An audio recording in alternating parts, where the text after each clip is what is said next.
Le glacier d'Aletsch, c'est un peu comme le Cervin. Lorsqu'on le découvre pour la première fois, juste là sous vos pieds, c'est un véritable choc. La beauté du monde sur un plateau d'argent.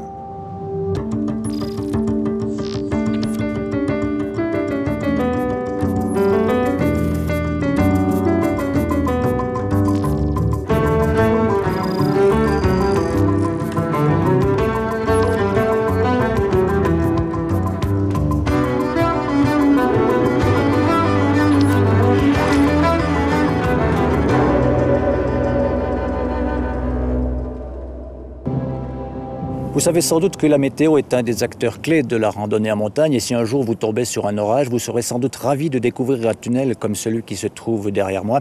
Je vais l'emprunter pour raccourcir quelque peu ma randonnée vers Fischer-Alpes, mais je vais aussi en profiter pour parler du deuxième reportage de la soirée.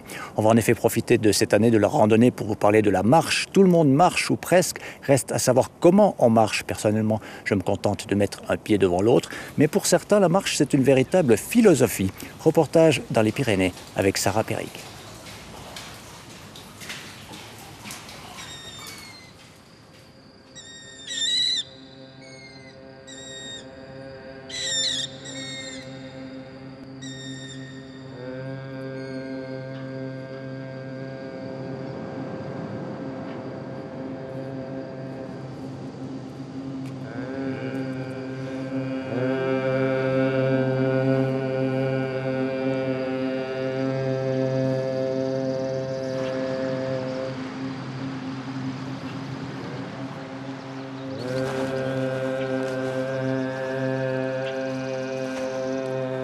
Et si l'extraordinaire se trouvait dans l'ordinaire?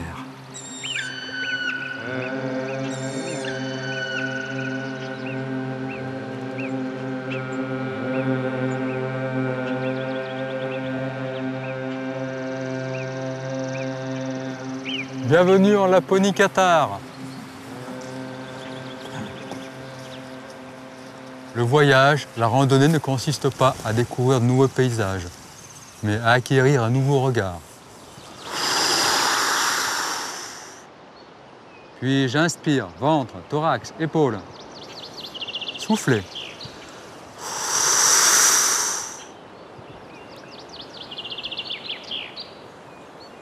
Portez simplement votre attention sur la sensation subtile de l'air qui entre et sort au niveau des fosses nasales. Sentez ce va-et-vient. Quand j'inspire, je sens une certaine fraîcheur et surtout, je sens une sensation plutôt à l'intérieur du nez.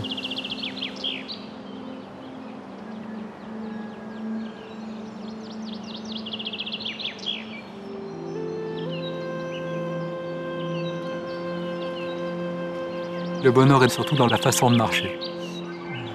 Il y a plutôt une sensation intérieure d'une immense douceur, une immense tendresse pour la terre, et puis aussi avec ce sentiment de faire le minimum d'efforts pour être en harmonie avec la nature.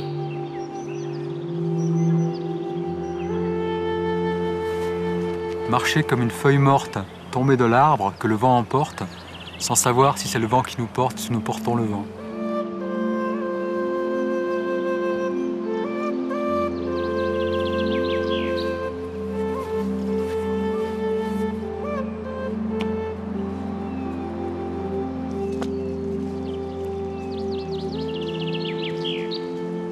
Quand je marche sur un sentier, mon regard est un peu focalisé. Je me sens un peu rétréci dans cette histoire. Lorsque le regard devient panoramique, instantanément, il se passe déjà au niveau cérébral un changement, c'est que le cerveau se met en onde alpha, l'onde de la relaxation.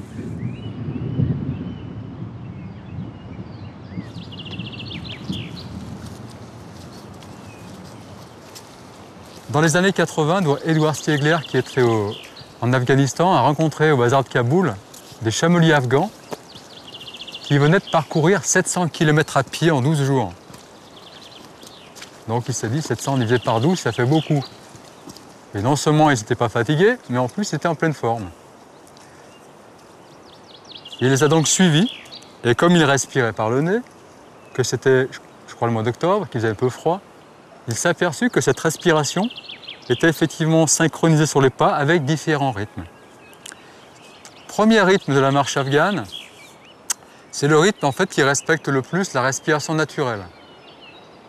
Parce que quand j'inspire, à la fin, il y a un temps de suspension, poumon plein, qui permet un meilleur échange gazeux, une suroxygénation.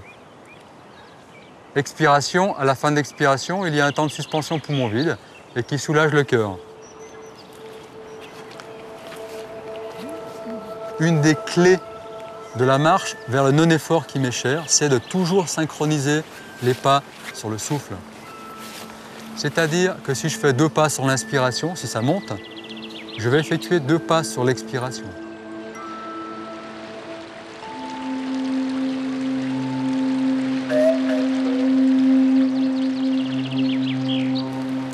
Durant la journée, je nomme strictement rien sur ce qui se trouve dans le paysage. C'est une invitation à pratiquer le jeûne de la parole durant l'acte de marcher.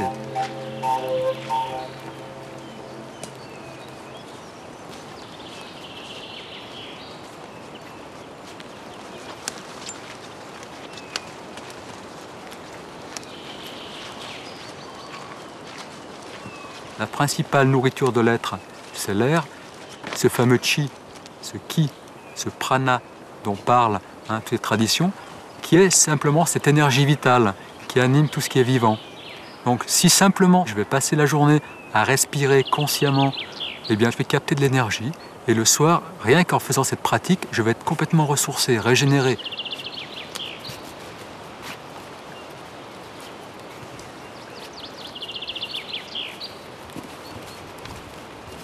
Une douleur, c'est 9 fois sur 10 un blocage d'énergie, un blocage de chi.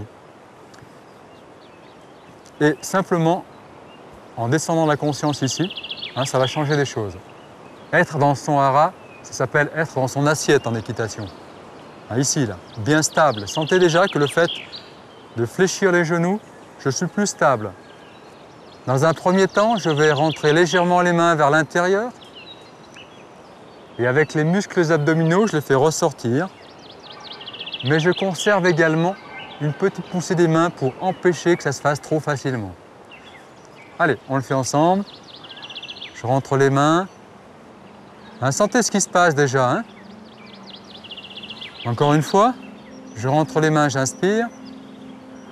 À partir du hara, je pousse dans la terre. Et avec les mains, je repousse tranquillement vers le bas. Sentez cette plongée verticale qui crée de véritables racines sous les pieds, qui est source de sécurité à la descente.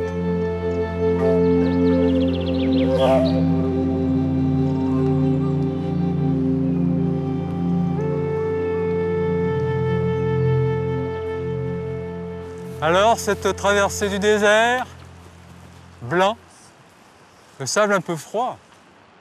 Bon, allez, on va essayer de trouver un endroit quand même pour bivouaquer.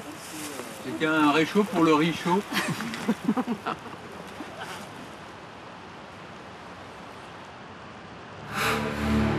Le Pierrick d'avant, c'était quelqu'un qui était très dans le côté performance, dans la volonté de réussir. Je devais être quelqu'un qui devait aller jusqu'au bout, aller jusqu'en haut, ne pas tomber et être parfait en fait, être parfait.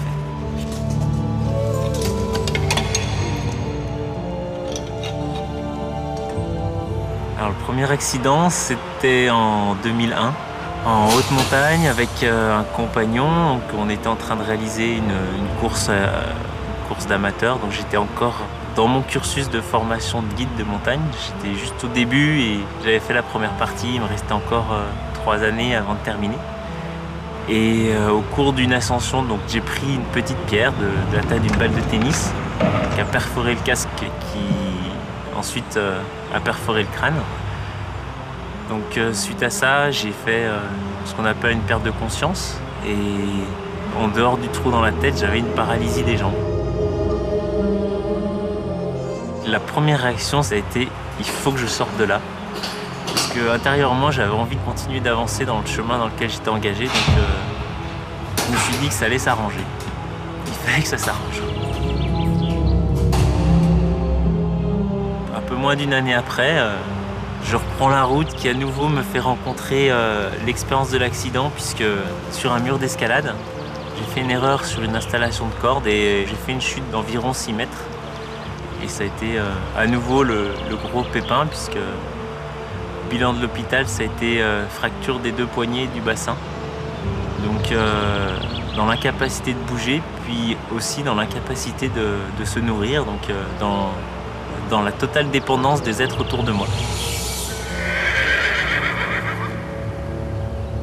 Ça a commencé à me toucher profondément, puis ça a commencé à mettre en marche la boîte à questions.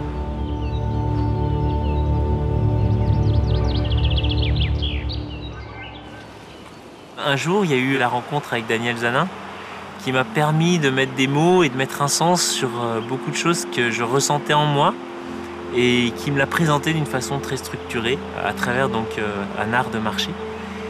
Et la première journée de marche que j'ai faite avec lui, ça a été vraiment comme un déclic de me dire mais voilà, c'est ça ce que je vis, c'est ça ce qui est une façon que j'ai envie d'amener et d'offrir, de vivre cette montagne autrement.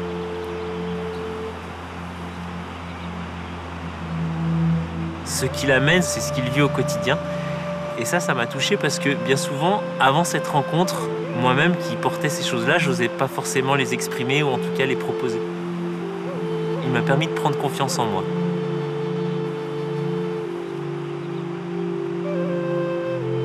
Quand je marche avec cette conscience-là, je ne suis plus dans le faire ou dans le prendre et je m'ouvre, au contraire, et je suis accueilli et invité par la terre. C'est une relation qui est complètement différente.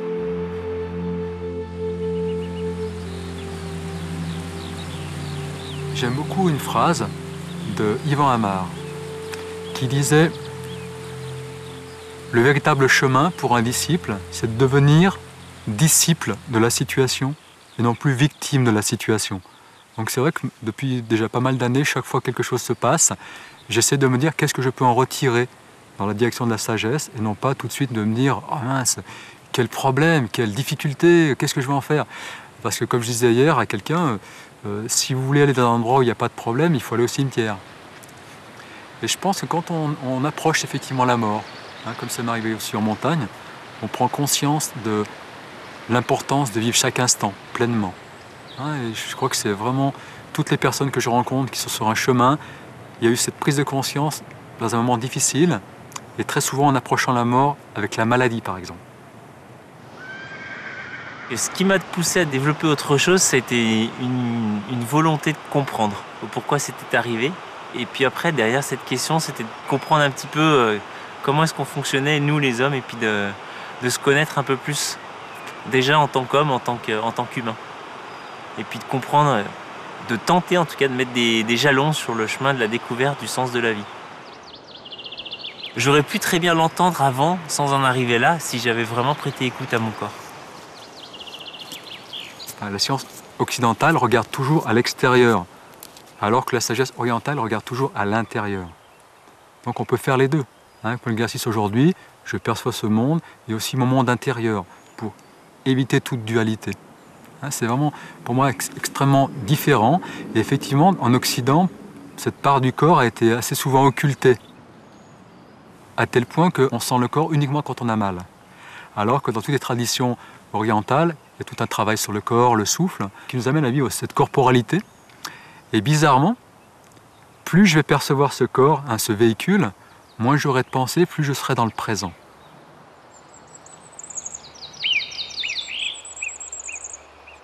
Lorsque je passe ma journée à nommer les choses, je dépense de l'énergie. Au contraire, lorsque je reste dans cette attention perceptive, sans nommer les choses, je vais me recharger avec tout ça. Dès que je vais nommer quelque chose, tout ce que j'ai appris à son sujet vient mettre un voile subtil entre moi et la chose. Je ne suis plus en contact avec ce que je perçois, mais avec ce que je pense. Il y avait un maître indien qui disait « Vous pensez que vous voyez et vous ne voyez pas que vous pensez ». Lorsque je vais nommer les choses, je vais nommer quoi? Je vais nommer une apparence. Quelque chose que je suis obligé de voir de l'extérieur, mais pour contacter son essence, la seule chose que je peux faire, c'est me taire. Et rester présent à ce qui émane d'elle, comme un parfum. Et là, je suis en contact direct. Je peux percevoir cette unité avec la fleur et percevoir ce fameux koan zen qui dit non pas je regarde la fleur, mais la fleur est regardée.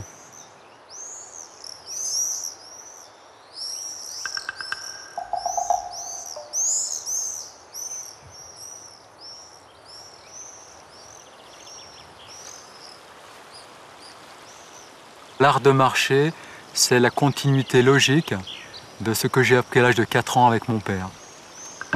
Grâce à ça, j'arrive au zen. Donc mon père est un grand maître zen. Et mon père m'a amené à la pêche. Qu'est-ce que c'est que la pêche si ce n'est d'être présent un bouchon sur une surface d'eau plus ou moins, je dirais, mobile. Et dans cette présence, pour moi, c'est la première forme de méditation que j'ai pratiquée sans le savoir. Donc tout au long de ma vie, je me suis aperçu que tous les moments qui m'ont le plus touché et apporté, c'était les moments où j'étais le plus présent.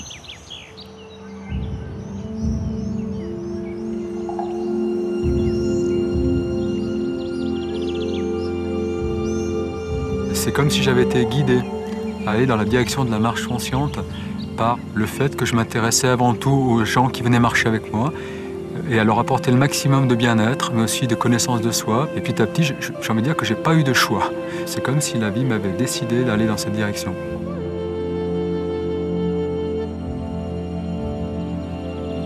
Allez, allez, yallah.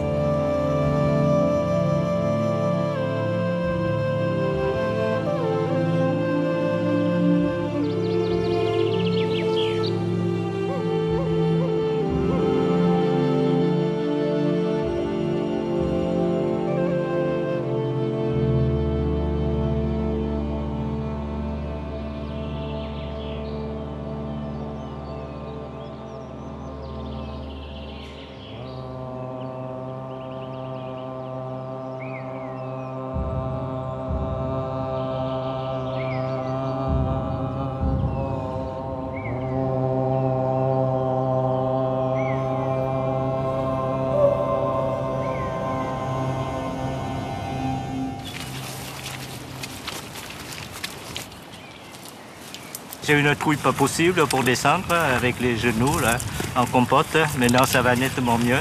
J'ai un peu la trouille encore même, mais ça va mieux. Ça déstresse surtout. Ça change de la vie quotidienne. C'est la 4e fois que je marche avec lui. Et à chaque fois pour moi c'est la recherche d'une disposition, d'une attitude qui combine à la fois de se retrouver intérieurement et puis de vivre des moments de partage avec les gens qui constituent le groupe. Au fur et à mesure où on est plus à l'aise avec la technique, on adopte vraiment une dimension supérieure, enfin, je ne sais pas comment dire, une pratique de soi un petit peu. Après c'est quelque chose effectivement qu'on peut vivre au quotidien sans difficulté. C'est vivre plus sereinement, plus de confiance en soi aussi. Et voilà. On pratique les bâtons. Ouais. Poser délicatement le bâton dans un endroit où je suis sûr qu'il va tenir. Puis je vais continuer à marcher et au moment précis où je suis dans la bonne position pour pousser, je pousse. Simplement avec l'adhérence, je ne serre même pas le bâton. Ça tient là. Donc c'est l'erreur à éviter, c'est vraiment de serrer. Et je vais dépenser beaucoup d'énergie inutilement. Alors qu'encore une fois, c'est toujours vers le non-effort, l'harmonie dans l'effort avec le moins d'effort possible dans tout ce qu'on fait. Et la montée, c'est vraiment le moment où vous allez voir qu'en poussant, on synchronise les pas sur le souffle, le petit mouvement du sac, les bâtons. Là, ensuite, on monte n'importe quelle pente, à n'importe quelle altitude, avec très peu d'effort. Et à la descente, ce qui va faire votre sécurité, c'est pas le bâton. C'est toujours l'enracinement dans le hara vers le bas. À chaque pas, je vais m'enraciner. Le bâton, c'est un point d'appui supplémentaire ou de soulagement des articulations, mais c'est pas lui qui va faire la sécurité. I feel like it.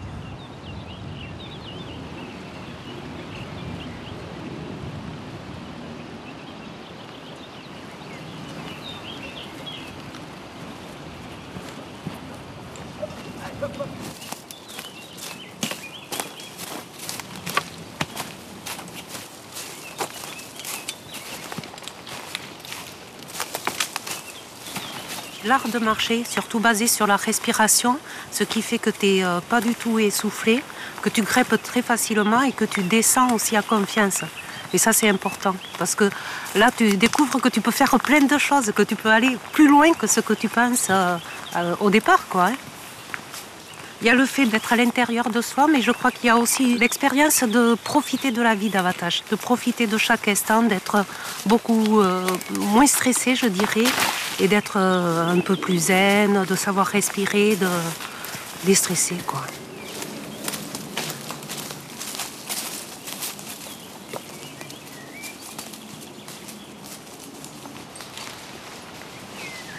Lorsque nous naissons, il y a une espèce d'insécurité ontologique.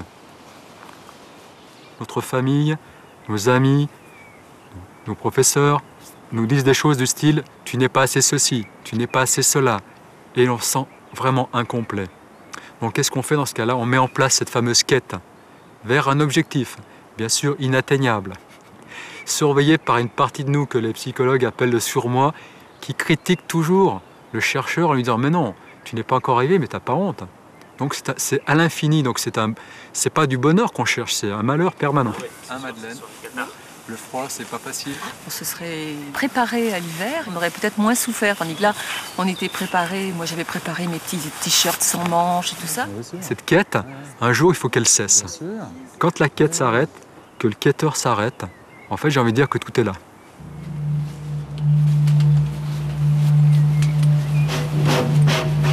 Allez, yallah. Ne réfléchissez pas, fléchissez. Richter en avant, je laisse un peu d'espace.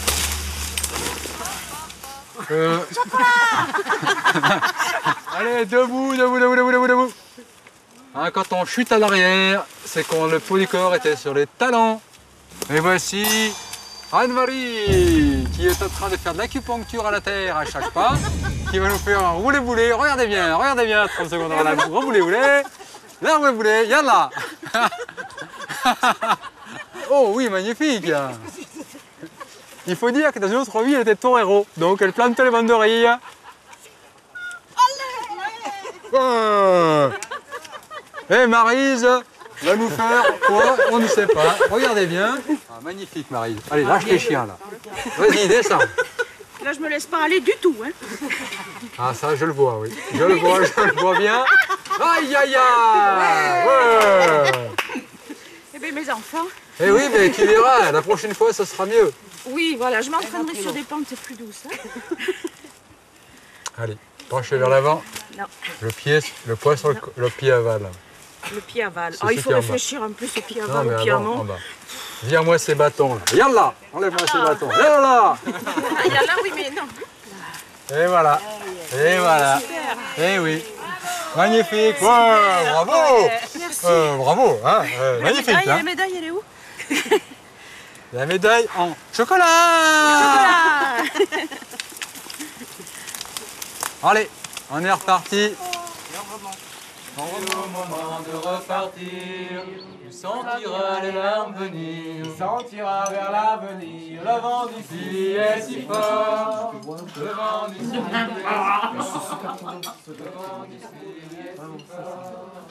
soufflera jusqu'à Paris.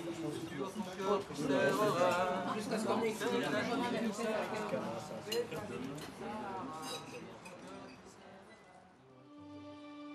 Et je commence par souffler. Inspire, ventre et épaules.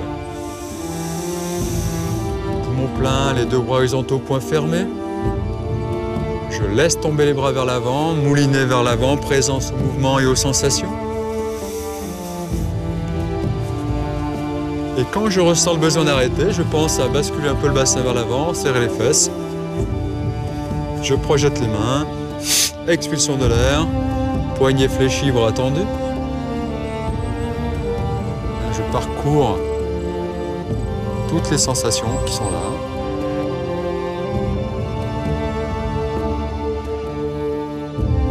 Pratique suivante, le polichinelle où je saute sur place.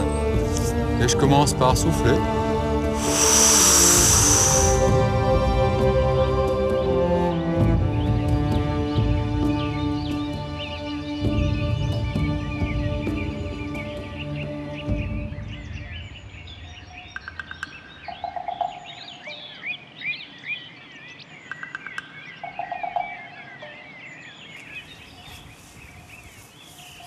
La marche consciente, c'est vraiment une démarche d'écoute, d'attention, sans tension.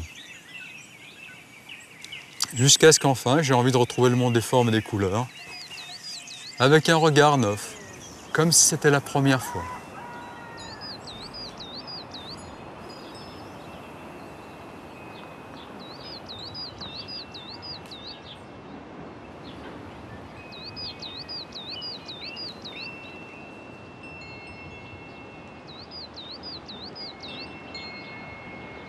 Si un acte aussi banalisé que la marche contenait des trésors de bienfaits que l'homme s'évertue à chercher dans 10 000 activités qui sont polluantes, bruyantes. Parce que quelque part, on a besoin aussi dans notre société d'instants de paix et de silence pour sauver vraiment l'état intérieur des êtres humains. En 2010, on a absolument besoin de ça.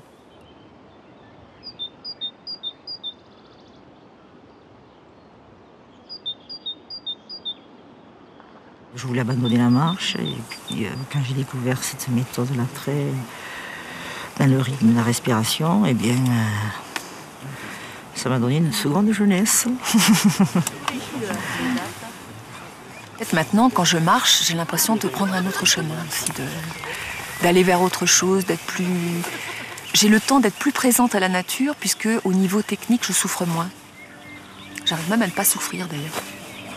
En marchant comme ça, en conscience, avec le travail que propose Daniel, eh bien, j'ai aussi appris à dire oui, à accepter. Voilà. Avant, quand il faisait mauvais en montagne, je disais bon, je vais pas. Mais là, voilà. C'est pas qu'on sent plus rien. C'est qu'on est dans l'acceptation. Donc, on dit oui. Eh bien oui, il pleut. Ben, je suis là, il pleut. Voilà. Dire oui. Mais c'est profond, hein, c'est pas comme ça, c'est pas mental. Il faut le vivre, quoi.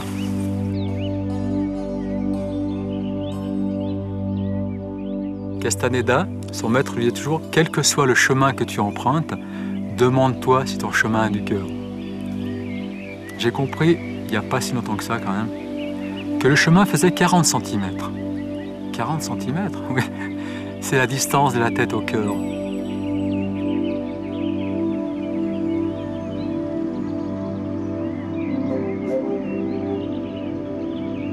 La marche, pour moi, est un acte complètement chamanique dans le sens d'être relié aux éléments. C'est prendre conscience aussi que le bonheur infini, il est dans l'ordinaire.